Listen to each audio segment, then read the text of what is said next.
kasih karena telah berkenan hadir di acara Bapak. Di sini saya pengen lebih sharing aja ya Pak ya tentang kualitas di Opera SP. Yang mungkin kemarin udah dikasih kuesioner, kemudian juga ada yang tahu tapi ya Pak ya, kemudian ada yang memang belum sama sekali tahu ya Pak ya. Jadi ini saya mau berbagi informasi terkait yang berikutnya ya Pak. Nah, Infopera ini merupakan hijauan pakan jenis legume ya Pak ya. Walaupun dikategorikan hijauan, tapi Infopera ini memiliki nutrien yang tinggi Pak. Salah satunya proteinnya tinggi. Makanya Infopera ini sering dibilang konsentrat hijau. Jadi karena kandungan proteinnya tinggi.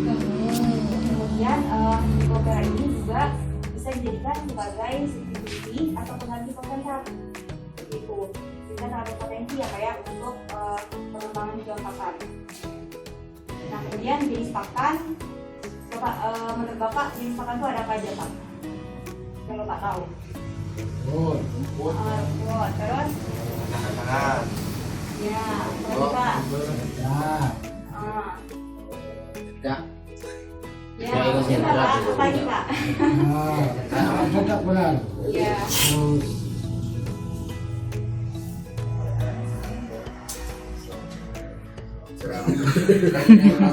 Ya masuk, pokoknya Bapak bilang tuh masuk ya Pak ya. Jadi pertama hijauan Pak. Dikategorikan hijauan apabila dia itu mengandung serat kasarnya lebih dari 18%. Itu masuk hijauan. Gitu. Kemudian kedua konsentrat yang tadi Bapak bilang apa? Onggok tadi ya. Nah, konsentrat itu dikategorikan konsentrat apabila kandungan serat kasarnya kurang dari 18% Pak. Rendah seratnya. Nah, konsentrat ini terbagi dua juga Pak, konsentrat sumber protein dan konsentrat sumber energi. Contohnya konsentrat, nah onggok energi Pak. Bungkil Pak, nah itu masuk protein, bungkilan. Kemudian ada pisah-fermen. Pisah-fermen ini tambahan pakan, di mana dia ini mengandung tinggi salah satu nutriennya Pak, seperti contoh vitamin, mineral, ini masuk pisah-fermen begitu. Kemudian ada feed aditif. Feed aditif ini merupakan pakan yang dimana dia itu tidak mengandung nutrien, tetapi dia itu bisa meningkatkan nilai guna langsung. Misalkan kita ngasih pewarna, misalkan terus kita ngasih perasa gitu ya Kak, biar dia meningkatkan konsumsi, tapi dia nggak mengandung nutrien gitu. Itu masuk kategori feed aditif. Ya kita lanjut, hijauan pakan. Ini ada rumput, legum, sama limbah hasil pertanian. Berarti kalau Infopera masuk kategori apa Kak? Dari hijauan ini? Rumput, legum, apa limbah? Limbah hasil pertanian?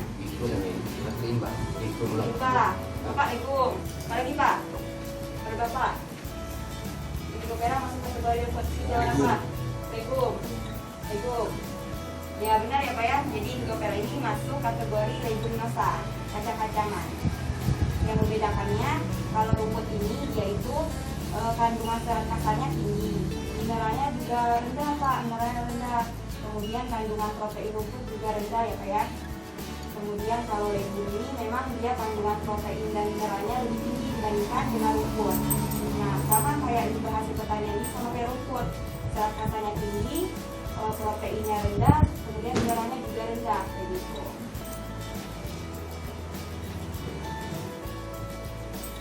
Ini Bapak lihat kandungan nutrien hijauan, kandungannya Bapak lihat nih Pak ya. Ini ada contoh rumput gajah ya. Nah, lihat proteinnya sangat-sangat rendah ya Pak ya, di bawah 10%. Sehingga ya inilah permasalahan di lapang gitu. Kadang kan peternak suka nanya, makannya banyak gitu kan, makannya dikasih apa Pak, rumput, tapi makannya banyak, cuman sapinya kurus gitu kan. Nah itulah karena kandungan proteinnya rendah gitu, jadi kita tidak bisa mengandalkan hanya dari rumput gitu, maka baru adanya pakan-pakan lain gitu, salah satunya konsentrat semasalahannya kalau konsentrat itu harganya mahal ya Pak ya?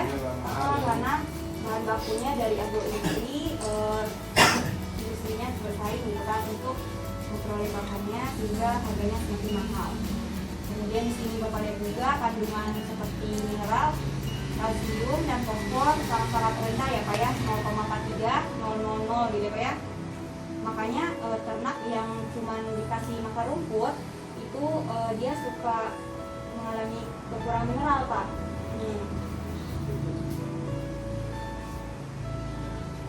Kemudian ini legum Pak. Legum ini kategori legum ini masuknya seperti kacang sentro, kaliandra, gamal, lantoro. Pada tahu kan Pak? Nah ini masuknya kacang-kacangan Pak, legum. Gitu. Nah, dilihat kandungan proteinnya juga lumayan tinggi ya Pak ya dibandingkan dengan rumput. Ini sampai ada yang duri ini 29%, kaliandra 25%, cukup tinggi gitu. Kemudian kalsiumnya dan fosfornya juga lumayan tinggi dibandingkan dengan rumput. Sehingga kalau misalkan kita di lapangan untuk memenuhi proteinnya bisa kita tambahkan rumput dengan legum ya Pak ya. Kayak gini. Yang menjalar itu susah ya Pak ya kalau nggak ada gambarnya. Ya nanti bisa kita searching internet Pak untuk kacang asli biar tahu. Kacang sentro tahu Pak? Kacang sentro Kacang panjang tuh ya? Iya yang dia menjalar gitu yang di sawit-sawit biasa ya Pak. Oh ini sawit. Oh iya tahu. Oh yang sawit-sawit tahu. Iya itu kacang legum. Kacang-kacangan itu. Iya. Kayak lanjutan. Nah, jadi memang kalau legum ini ada yang menjalar, ada yang bentuk pohon ya Pak ya. Kalau misalkan gamal, kaliandra, lantoro dia berbentuk pohon. Nah ini untuk limbah hasil pertanian, contohnya jerami padi, jerami jagung. Ini dilihat juga proteinnya juga rendah ya Pak ya, karena jerami padi cuma 4,5%. Begitu. Kemudian jerami jagung juga sangat rendah.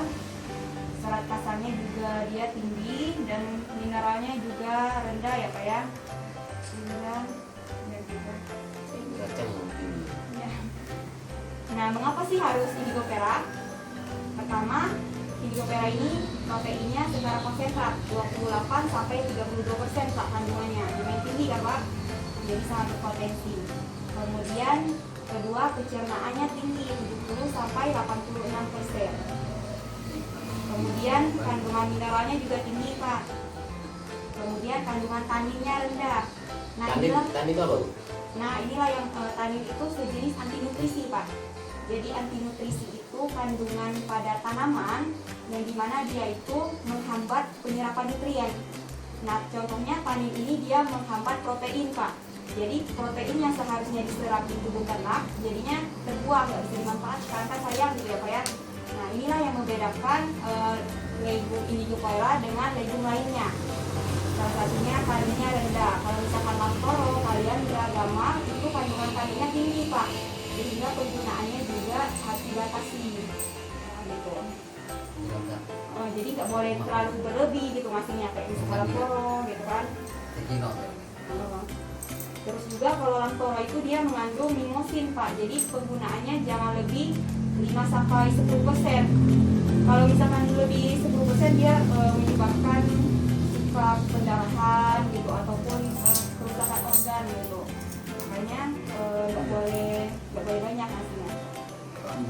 Kalau kaliandra 15%, nggak boleh lebih dari 15% ya Pak. Kemudian juga indigo perak ini mudah dibudidayakan, produksi biomasanya juga tinggi. Kemudian tahan kekeringan juga Pak dan bisa memperbaiki kesuburan tanah. Kemudian dia mampu menahan erosi karena memiliki sistem perakaran yang dalam. Nah ini dilihat Pak kandungan indigo perak lumayan ya Pak ya, tinggi, proteinnya 28 sampai 32%. Kalsiumnya juga 1,16 sampai 1,78, sangat tinggi. Taninnya rendah. Nah biomasanya tinggi Pak dibandingkan legum lain. Indigo perak bisa menghasilkan produksi 33 ton per hektar per tahun. Dibandingkan dengan grilisi dia ini gamal ya Pak ya. Kemudian Leucaena ini lantoro. Nah lumayan tinggi produksinya dibandingkan dengan jenis legum lainnya, sehingga bagus untuk dibudidayakan. Nah, ini manfaatnya Pak untuk ternak. Pemberian Indigofera pada sapi ini bisa pada taraf 40-60%, dia bisa meningkatkan bobot badan Pak, karena kandungan proteinnya tinggi tadi ya. Kemudian menurunkan kompresi ransum. Jadi semakin rendah nilai kompresi ransumnya, dia itu semakin besar pakan tersebut untuk pembentukan daging gitu ya Pak ya. Berarti kualitas dari pakannya bagus. Kemudian pada sapi perah juga kalau misalkan dikasih 60-80% bisa menstabilkan produksi susu. Nah, bahkan Indigofera ini karena kandungan taninya rendah ya Pak ya, jadi bisa dikasih lebih banyak 60% gitu dibandingkan dengan legume lainnya. Ini udah tahu belum Pak perhitungan 40-60% itu berapa kilo sih kemudian segarnya? Belum tahu apa? Ya udah kita sekalian ini ya Pak ya, saling ini. Mana ya? Ada oret-oret Pak. 40%. Jadi kita biar tahu berapa kilo sih dari segarnya gitu kan, karena kalau cuma gitu atau ini Pak oret-oret. Udah tahu ini. Oh udah, ya udah. Jadi Yang lain? Pak Kamu tahu ini urut. Sama. bagi-bagi aja Pak. Oret-oret biar tahu ya Pak perhitungannya nanti berapa persen. Persennya soalnya entah sama nggak sama hitungan kan? Oh iya. Jadi kebutuhan BK sapi itu 3% dari bobot badan Pak. Kebutuhan BK sama dengan 3% bobot badan. BK itu bahan kering. Ini Pak. Udah dibilang. Oh, iya. Apa bahan apa? Baterai. Bahan kering. Oh iya. Ya, kebutuhan BK sapi sama dengan 3% kali bobot badan. Misalkan katakanlah bobot badannya 100 kilo ya Pak ya sapinya. 3/100 dikali 100 kilo sama dengan berapa Pak? Sama dengan 3 kilo ya Pak? 3 kilo. 3/100 dikali 100 3 kilo. Ada bingung Pak? Kalau ketinggalan bilang ya Pak. Ya. Ini penting soalnya perhitungannya. 3/100. 3/100 dikali bobot badan tadi. Nah, kemudian di bawahnya 3/100. Nah, anggaplah bobot badannya 100 kilo. Nah, dikali 100 sama dengan 3 kilo. Nah, itu baru kebutuhan bahan kering. Kita kan ngasih pakannya tuh nggak mungkin bahan kering, kan Pak, pasti bahan segar kan? Iya. Kayak gitu. Nah, jadi di bawahnya lagi, jadi pemberian segar sama dengan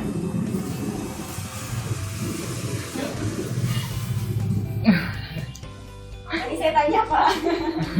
Paham ya Pak? Bilang kalau nggak paham ya. Jadi pemberian segar sama dengan 100 per 21,97 itu nilai-nilai ini apa ya? Nilai Indigoferanya, bahan kering Indigofera. 21,7 ya. 21,97. Ini untuk Indigofera ya Pak ya. 100 per 21,97 dikali dengan yang tadi 3 kilo tadi yang kita hitung tadi. Nah, dapatlah hasilnya. Hasilnya 13,65 kilo. Sama dengan Kemudian 13,65 kilo Pak. Nah, jadi kalau misalkan 60% di 13, sini berapa? 13,65 kilo. Jadi kalau misalkan kita mau pemberiannya berapa? Mau 40 misalkan ya, 40%, 3 kali aja 13,65 kilo kali 40% jadi 5,46 kilo kasih segarnya Pak, Indigoferanya. Jadi 5 kilo itu yang kita kasih ke ternak itunya untuk meningkatkan bobot badan. Nah itu. Iya, kalau misalkan 60% tinggal dikali aja Pak, tadi 13,65 kali 60%. Gambarnya tanpa dan dengan Indigofera. Kalau pemberian Indigofera dia warnanya jadinya cerah gitu ya, lebih menarik ya Pak ya. Kemudian kotoran sapinya jadi tidak berbau kalau misalkan kita ngasih pakan Indigofera. Kolesterolnya juga menurun, kolesterol dagingnya. Kemudian dia bisa meningkatkan pertambahan bobot badan 1,3 sampai 1,5 kg per hari, lumayan ya Pak ya. Gitu. Meningkatkan nilai labrin juga. kali 160. Ya. Kemudian ini Pak, untuk ternak kambing juga pemberian indigofera pada taraf 30 sampai 45% itu bisa meningkatkan konsumsi dan berpengaruh positif dengan pertambahan bobot badan. Kemudian pada sapi perah juga pemberian 20% dan 40% dia bisa meningkatkan produksi susu 4 liter lebih banyak Pak dibandingkan kita ngasih langsung ke mereka.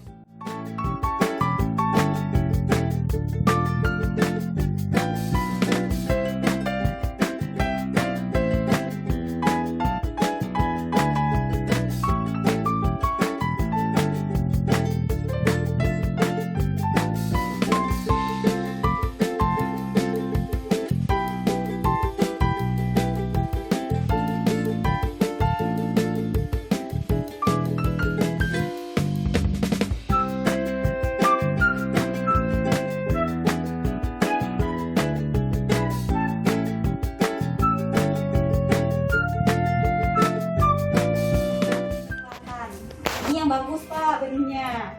Nah kemudian kalau misalkan dia kayak hitam-hitam, ada sedikit hijau, itu 25% di bawah standar. Nah kalau misalkan udah hitam kayak gini 50% di bawah standar udah gak bagus lah ya Pak ya. Jadi bagusnya yang dia berwarna hijau kecoklatan. Kemudian juga benih ini dia kadar airnya 11 sampai 15% karena termasuk kategori ortodok. Jadi kalau misalkan kita mau beli benih, kita kan nggak tahu ya Pak ya dia panennya kapan. Tapi karena misalkan dia kalau udah lebih dari 2 sampai 3 minggu, dia harus direndam dulu sebelum ditanam Pak.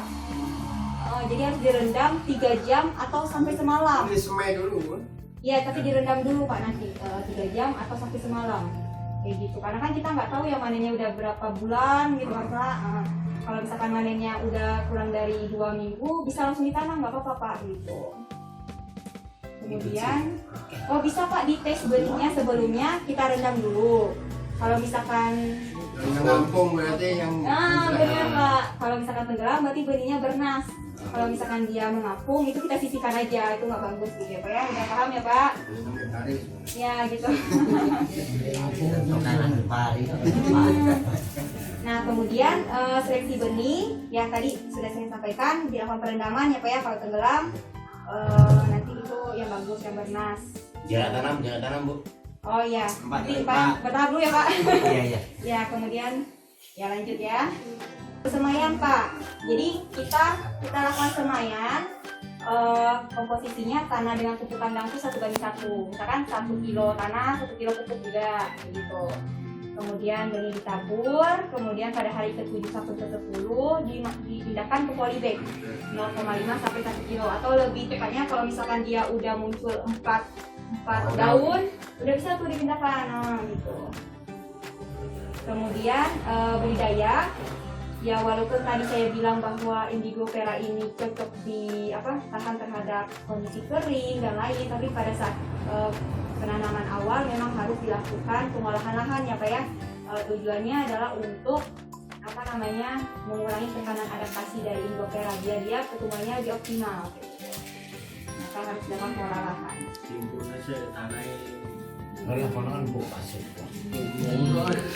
Oh ya tadi untuk jarak tanam ya Pak ya.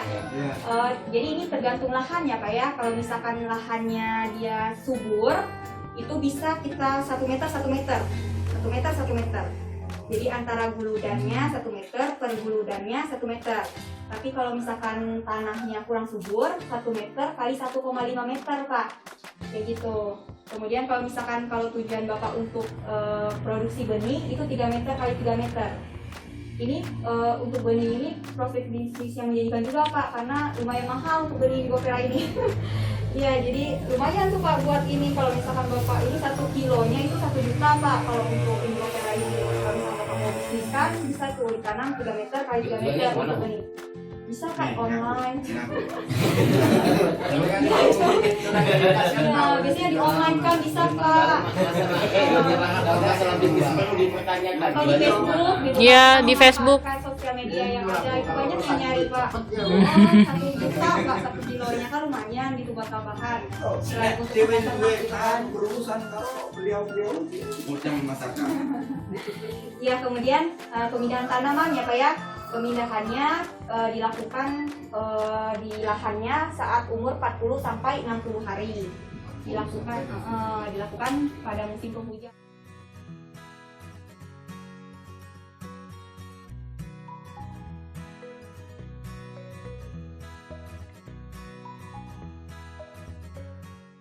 Tidak lebih dari 10 jam, Pak. Jadi kalau bisa langsung dikasihkan, jangan langsung lama-lama karena nanti dia biar daunnya masih segar lah ya, Pak.